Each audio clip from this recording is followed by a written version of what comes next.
بسم اللہ الرحمن الرحیم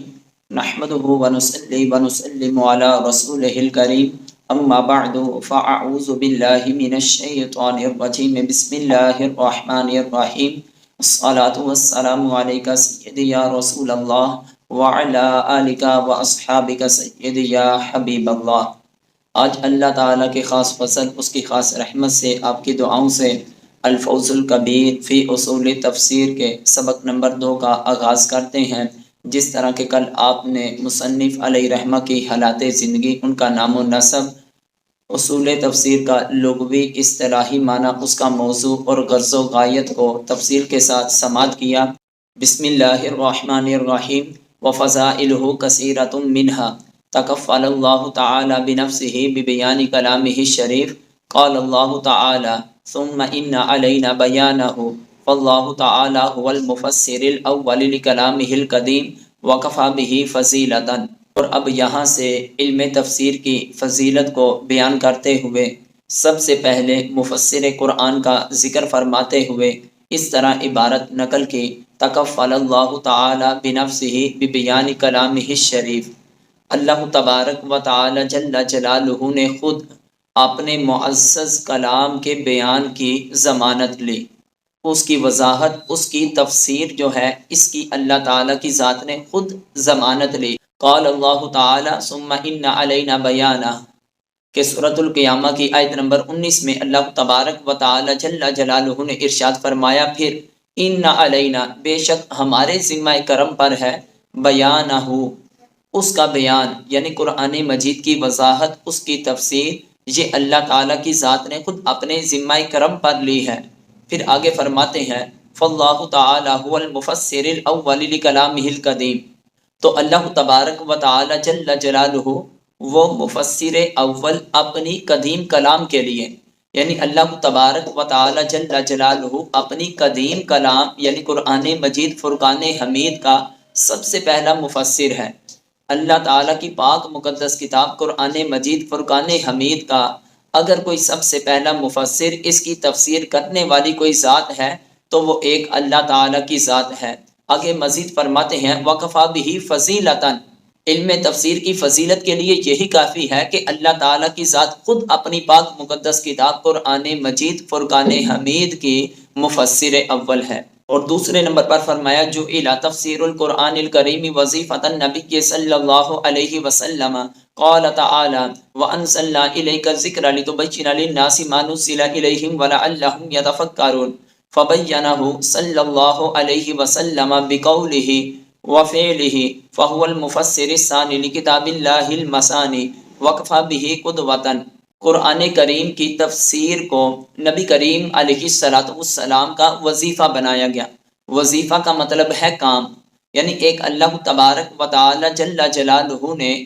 اپنی پاک مقدس کتاب قرآن مجید فرقان حمید کا یہ پیغام جو اللہ کی طرف سے ہے لوگوں تک پہنچانا، یہ اپنے محبوب علیہ السلام کے ذمہ کرم پر لازم فرما دیا کہ یا ایھا الرسول بلغ ما انزل الیک من ربک، اے میرے پیارے محبوب آپ پہنچا دیجئے اس چیز کو جو آپ کی طرف، آپ کے رب کی طرف سے نازل کیا گیا۔ یعنی نبی کریم علیہ السلام کا یہ عمل تھا، یہ وظیفہ تھا۔ جب نبی کریم علیہ السلام پر اللہ تعالیٰ کی ذات نے اپنی پاک مقدس کتاب قرآن مجید فرقان حمید کو نازل فرمایا تو نبی کریم علیہ السلام نے اس کی تبلیغ کا، اس کی وضاحت کا، اس کی تفسیر کا حق ادا کر دیا۔ قال تعالی وانزلنا الیک الذکر لتبین للناس ما نزل الیہم ولعلہم یتفکرون، اللہ تعالی نے فرمایا اور ہم نے نازل کیا آپ کی طرف ذکر کو، ذکر سے مراد ادھر قرآن مجید ہے، لتبین للناس ما نزل الیہم، تاکہ آپ لوگوں کے لیے وضاحت کریں اس چیز کی، ما نزل الیہم، جو نازل کی گئی لوگوں کی طرف، یعنی اللہ تعالیٰ نے جو اپنی پاک مقدس کتاب قرآن مجید فرقان حمید کے اندر جو اپنے پیغام، جو احکامات لوگوں کے لیے نازل کیے، نبی کریم علیہ السلام کی ذمہ داری لگا دی کہ جو نازل کیا گیا ان کی طرف آپ لوگوں کو یہ وضاحت کے ساتھ بتائیں، وَلَعَلَّهُمْ يَتَفَكَّرُونَ، اس امید پر کہ لوگ غور و فکر حاصل کریں۔ فَبَيَّنَهُ صلی اللہ علیہ وسلم بِقَوْلِهِ وَفِعْلِهِ، تو نبی کریم علیہ السلام نے ایک رب تعالیٰ کے حکم کی تعمیل کرتے ہوئے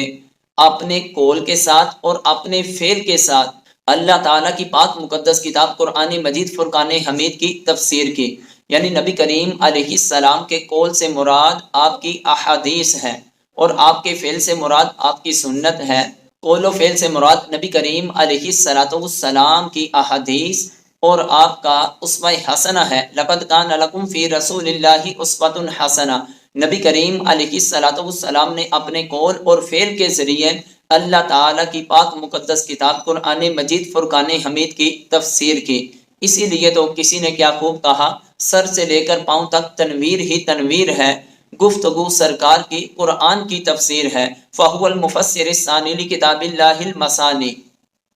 تو پتہ چلا کہ نبی کریم صلی اللہ علیہ وآلہ وسلم وہ کتاب الہی مثانی کے مفسر ثانی ہے، یعنی دوسرے نمبر پر اس پاک مقدس کتاب کے کوئی مفسر ہے تو وہ اللہ کے پیارے رسول علیہ السلام ہے۔ وَكَفَى بِهِ قُدْوَةً، علم تفسیر کی فضیلت کے لیے نبی کریم علیہ السلام کا مفسر ہونا یہ مثال ہی کافی ہے۔ پھر تیسرے نمبر پر فرماتے ہیں دعا النبی صلی اللہ علیہ وسلم لابن امہ عبد اللہ ابن عباس رضی اللہ تعالی عنہما فقال اللہم علمہ الکتاب، رواہ البخاری، وفی روایت اللہم علمہ التاویل۔ نبی کریم صلی اللہ علیہ وآلہ وسلم نے اپنے چچا کے بیٹے حضرت عبداللہ بن عباس رضی اللہ تعالی عنہ کے لیے ایک اللہ تعالیٰ کی بارگاہ میں دعا کی، اللہم علمہ الکتاب، اے اللہ تو میرے چچا کے بیٹے ابن عباس کو کتاب کا علم عطا فرما۔ اور دوسری روایت میں یہ الفاظ ہیں اللہم علمہ التاویل، اے اللہ تو ابن عباس کو تاویل کا علم عطا فرما، یعنی کہ ان دونوں سے مراد تفسیر کا علم ہے۔ نبی کریم علیہ السلام اپنے چچا حضرت عباس رضی اللہ تعالی عنہ کے صاحبزادے حضرت عبداللہ رضی اللہ تعالی عنہ کے لیے اللہ کی بارگاہ میں دعا کیا کرتے تھے کہ مولا تو ابن عباس رضی اللہ تعالی عنہ کو اپنی پاک مقدس کتاب کی وضاحت عطا فرما، ان کو علم عطا فرما۔ وشاہد بلباقتہ وعبقریشتہ عبداللہ بن مسعود رضی اللہ تعالی عنہ حیث قال نعم ترجمان القرآن ابن عباس فہل فوق ذلک من فخر۔ اور حضرت عبداللہ بن مسعود رضی اللہ تعالی عنہ اپنی تدبیر اور اپنی ذہانت کے سبب حضرت ابن عباس رضی اللہ تعالی عنہ کے بارے میں یہ گواہی دی نعم ترجمان القرآن ابن عباس، کہ ابن عباس یہ کتنا ہی پیارا مفسر قرآن ہے۔ فہل فوق ذلک من فخر، کیا اس سے اوپر بھی کوئی فخر کی بات ہے کہ اللہ تعالیٰ کی ذات نے ان کو مفسر قرآن بنا دیا، اللہ تعالیٰ کی ذات نے ان کو اپنی پاک مقدس کتاب کا علم عطا کر دیا، اس کتاب کی تعویل کا علم عطا کر دیا، تو اس سے بڑھ کر بھی کوئی فخر کی بات ہو سکتی ہے؟ اور یہ بھی علم تفسیر کی فضیلت ہے۔ اور چوتھے نمبر پر فرمایا وَجُعِلَ خَيْرُ النَّاسِ مَنْ تَعَلَّمَ الْقُرْآنَ وَعَلَّمَهُ النَّاسِ، لوگوں میں سے سب سے بہترین اس شخص کو بنایا گیا من تعلم القرآن وعلمہ الناس،